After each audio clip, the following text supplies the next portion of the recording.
Estamos de volta com o nosso Boa Tarde Cidadão, chegando pela banda em todo o Rio Grande do Norte e onde tiver internet, através do nosso canal no YouTube. Faça a sua inscrição, digita lá na busca Robson Carvalho ou Robson Cidadão, você vai nos localizar e vai ter acesso às entrevistas, comentário, opinião, toda a nossa produção lá no canal do YouTube.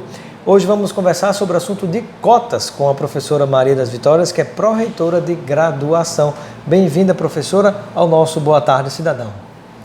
Eu que agradeço a oportunidade de falar um pouco sobre cotas, Robson, e de falar para você, o nosso ouvinte, né, que vai se inscrever no canal, para falar um pouco sobre isso. Muito bem. Professora, eu gostaria que no início da nossa entrevista a senhora pudesse explicar para a gente o que são cotas, por que as cotas existem. Bom, as cotas, elas são destinadas ao ingresso de estudantes egressos de escolas públicas, e ela tem como objetivo facilitar o acesso desses estudantes nas universidades públicas. Então, existe uma lei, a Lei de Cotas, onde 50% das vagas que são ofertadas através do sistema de seleção unificada, ela seja destinado aos alunos egressos de escola pública. Existem diferentes categorias de cotistas, a gente vai falar um pouco aqui sobre essas diferentes categorias. Mas é importante que saiba que a cota ela é importante porque ela favorece, ela facilita o acesso dos estudantes que vêm da escola pública, que fez todo o ensino médio na escola pública, para entrar nas universidades públicas. Me parece que as cotas elas cumprem um papel de correção histórica de uma grande quantidade de pessoas que ao longo do processo histórico de formação do nosso país foram sendo excluídas e a partir de suas famílias e gerações, e as cotas ajudam a corrigir. Quando a gente pensa na construção de país, um país igualitário, as cotas ajudam a corrigir essas distorções históricas de excluídos e pessoas que tiveram mais privilégio de acesso à educação. Isso. A gente sabe que historicamente, durante muitos anos, as universidades públicas, elas eram ambientes de elite, onde os filhos das pessoas que tinham mais condições de colocar o seu filho numa escola particular, no ensino médio, no ensino, na sua formação de uma maneira geral, elas entravam nas universidades públicas. Então a cota ela vem para fazer essa correção. Até antes disso, né, professora? Porque se a gente pensar tempos atrás, quando a grande maioria das escolas eram escolas públicas do ensino médio, né, que se chamava antigamente segundo grau, inclusive as pessoas mais privilegiadas é que tinham acesso, inclusive às escolas públicas. E por isso, com essa formação, por terem conseguido ter a oportunidade de estudar, conseguiam depois chegar à universidade também pública, né? Exatamente.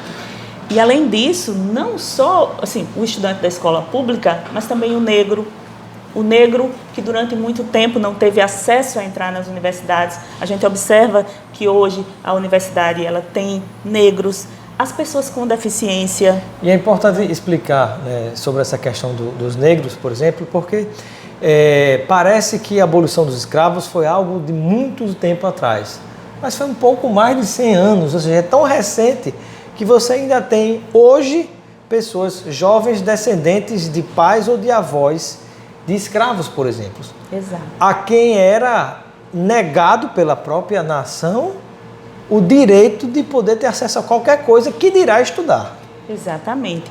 Era como se o filho da empregada doméstica, ele não pudesse ascender, ele não pudesse ter uma profissão que antes era ocupado por outras pessoas, pelos comerciantes, enfim. Então, hoje, o filho da empregada doméstica sabe que pode sim entrar na universidade pública, porque o acesso dele vai ser facilitado, digamos assim. Exato, como por circunstâncias foi negado, hoje há uma porta para que ele possa, digamos, se esforçando, conseguir acessar essa porta, né, tentando corrigir essas distorções quando a gente pensa na construção de um país. Exatamente. E um outro fato importante, estamos né? na universidade pública. Exato, então, a universidade é pública, né? Não pode ser apenas para aqueles que teriam mais condições, os mais privilegiados.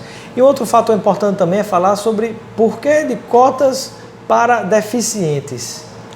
Porque historicamente e também pelas necessidades educacionais específicas, os estudantes deficientes, eles têm mais dificuldade de acompanhar aquela rotina da sala de aula, seja o deficiente cadeirante, o deficiente cego, o baixa visão. Então, esses deficientes, eles têm uma dificuldade de aprendizagem até, ele precisa se esforçar muito mais para ele conquistar aquele espaço. Ele então, tem barreiras que o impedem e as cotas, digamos, ajudam a quebrar um pouco dessas barreiras. A quebrar um pouco dessas barreiras, sim. Então, por isso, também a cota para a pessoa com deficiência. Como há em concurso público, inclusive, também, não só para o acesso às universidades públicas. Isso, como é para o concurso público. Então, essa pessoa, antes, essa pessoa nem enxergava a possibilidade de entrar na universidade. Essa pessoa hoje, ela sabe que ela vai entrar na universidade porque ela concorre num grupo específico para pessoas com deficiência. Concorre com pessoas iguais a ela, né? Iguais a ela. Isso é muito importante explicar, porque às vezes a pessoa acha que, por exemplo, que a pessoa deficiente está concorrendo diretamente com a outra pessoa que não tem deficiência, ou que o negro está concorrendo com o branco. Não é isso. A concorrência se dá dentro do seu universo, dos negros, dentro do universo das pessoas com deficiência, né? Quando ele faz o Enem, o estudante faz o Enem, para ele concorrer ao sistema de seleção unificada, ele faz o Enem, ele faz a inscrição para um grupo de cotas e dentro do grupo de cotas ele se identifica. Então, se ele é baixa renda, por exemplo, ainda tem isso. Dentro do grupo de cotas, nós temos o grupo de cotas baixa renda e temos o que não é baixa renda. Dentro do baixa renda, nós temos o grupo de cotas pretos e pardos, né? Os negros e indígenas. Então, a depender do grupo, ele faz lá, ele se identifica com aquele grupo, ele consegue comprovar aquela condição e ele concorre dentro daquele grupo. O que é que nós poderíamos dizer na hora que se ouve o seguinte argumento? Isto é um absurdo. Eu paguei anos e anos e anos de escolas particulares para meu filho estudar e entrar numa universidade pública e hoje vem alguém com uma condição menor do que a dele, não tão inteligente quanto meu filho, mas consegue entrar na universidade e o meu filho fica de fora.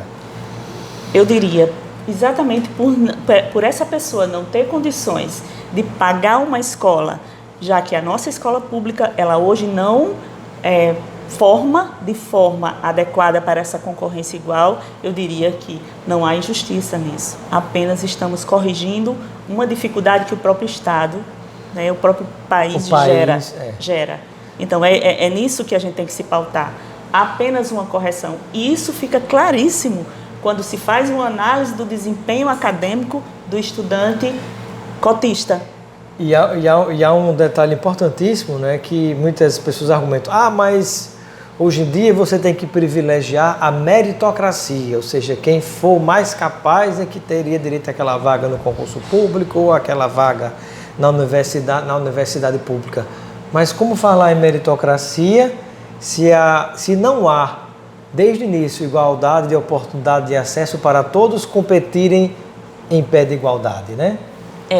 Eu faria uma pergunta. O que é meritocracia para um estudante que ele tem que acordar muito mais cedo, que ele tem que perseverar, que às vezes ele vai para a escola com fome, que ele não tem condições, e que esse estudante ele consegue se manter na escola ainda com todas essas dificuldades? Ou é aquele estudante que ele tem todas as condições para ir para uma escola alimentado, com transporte e com tudo? Então, que meritocracia é essa? Só o conhecimento puro e seco? Ou a gente pode falar de uma vontade de avançar, uma vontade de crescer, e dentro das suas condições estabelecidas, você consegue avançar? Então, as cotas vêm para isso, para reconhecer esse esforço. Exato, né? E ajudar um pouco mais de pé de igualdade, porque você considera todas as condições. É como, de repente, vamos apostar uma corrida, eu e você, ver quem chega primeiro. Quem chegar primeiro recebe a medalha de honra ao mérito, a meritocracia, entre aspas, né? Mas eu vou no Fusquinha e você vai na Ferrari. Aí você chega primeiro. É meritocracia? Não é, né? Do mesmo jeito, a desigualdade de competição de cada um para chegar a ocupar aquela vaga, aquela oportunidade, né? Mas se a oportunidade for dada para você de uma Ferrari, para mim também, aí tudo bem, vamos ver quem é que consegue chegar primeiro, né? Se o recurso disponível para cada um for o mesmo, né? Exatamente.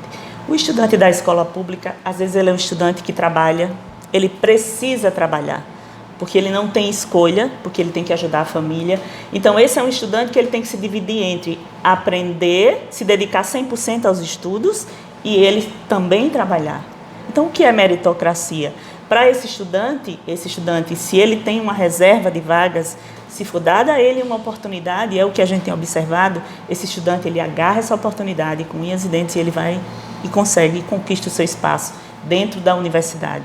É o que a própria dignidade, né? Que dele foi tomada por um contexto social, né? Exatamente.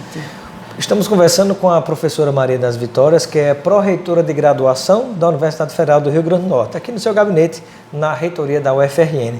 Professora, a senhora poderia compartilhar conosco informações que já demonstrem o resultado, o impacto social, desde quando começou a abertura de processo de cotas para o acesso às universidades públicas? Sim. Se não de modo geral, pelo menos em relação ao UFRN? Sim.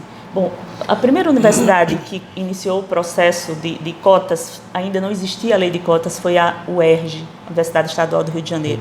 Teve uma transformação enorme já naquela região, negros dentro da universidade que antes não tinha. Na UFRN, o que nós observamos? Nós observamos a chegada de estudantes pobres, a chegada de estudantes negros e pardos dentro da universidade, e a mudança a concepção de universidade, o pensamento de universidade, esses estudantes chegando aqui dizendo eu posso, eu consigo, e esses estudantes indo para o mundo do trabalho. Quando a gente faz uma avaliação desses estudantes, a gente observa que, do ponto de vista de desempenho acadêmico, ele se equipara a um estudante não cotista. Então, ele precisava desse pontapé inicial, ele precisava de igualar essa condição.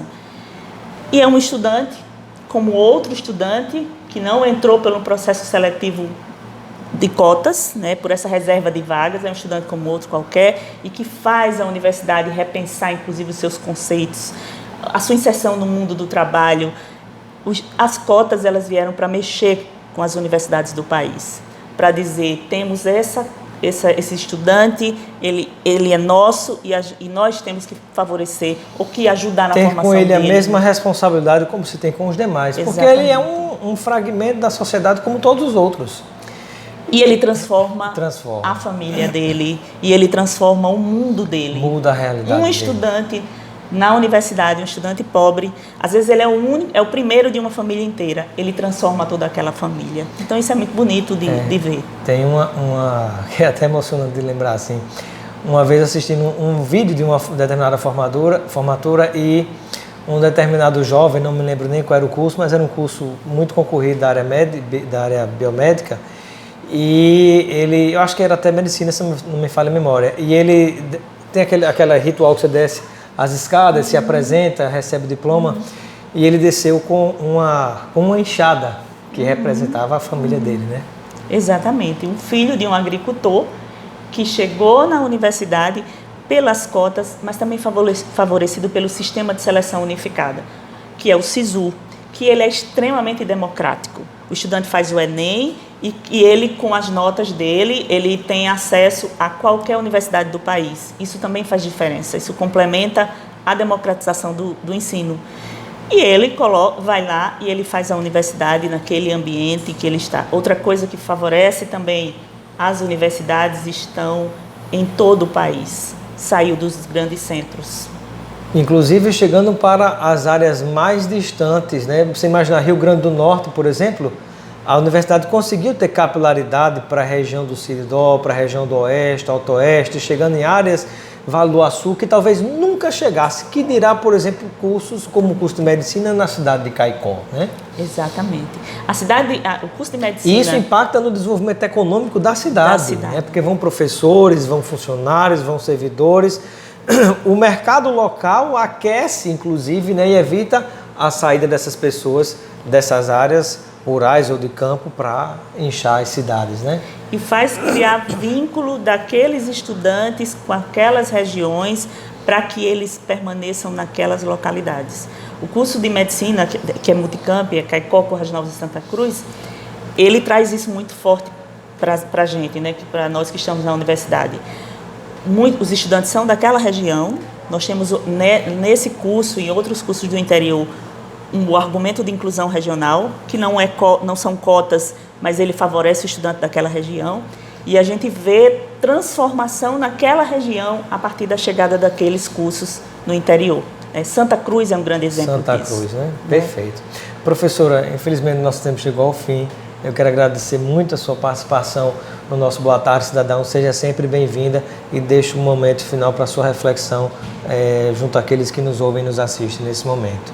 Bom, eu agradeço a oportunidade de poder falar sobre cotas, de poder falar sobre a importância da universidade pública, gratuita, de qualidade para os nossos jovens, que nós precisamos defender essa universidade. As universidades, nós transformamos a sociedade, nós entregamos para a sociedade alunos, né, egressos capazes, enfim.